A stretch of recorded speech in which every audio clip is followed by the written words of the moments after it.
Vous savez qu'on met le monde agricole dans la boucle, c'est-à-dire qu'ils ont eu l'alerte par SMS dans les exploitations via la Chambre d'agriculture, conformément à l'ordre départemental d'opération feux de forêt et de l'espace naturel. Donc hier soir, on s'est attaché à diffuser très largement cette information-là, avec bien évidemment la capacité pour eux parfois de décaler les travaux agricoles à des moments on va dire moins sensibles, et en tout cas à des moments où le vent est moins établi dans le département, puis c'est un des facteurs déterminants sur la vitesse de propagation des feux. C'est-à-dire que le premier semestre a été beaucoup plus sec, avec un nombre de départs de feu plus important. Pour autant, il y a ensuite la superficie brûlée aussi, hein, c'est pas que le nombre de départs de feu, c'est aussi les surfaces impactées.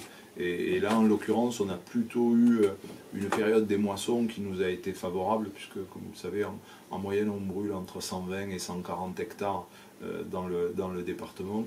Et là, fort heureusement, les moissons étaient déjà engagées avant le premier épisode de grosse canicule. Donc, on a plutôt, sur le plan des surfaces agricoles, des bons bilans. Mais le niveau de sécheresse est plus installé qu'en 2024. Et on va arriver à des références de 2022 pour la sécheresse dans le département. Donc une année vraiment assez significativement défavorable pour les SDIS. A priori, les modèles météo nous annoncent une augmentation des températures. On aura toujours une aérologie marquée. Moi, j'ai checké ce matin, sur 10-15 jours, il n'y a pas de pluie significative. Donc ça veut dire qu'on s'installe dans une période relativement longue de sécheresse donc durable et de grande vigilance.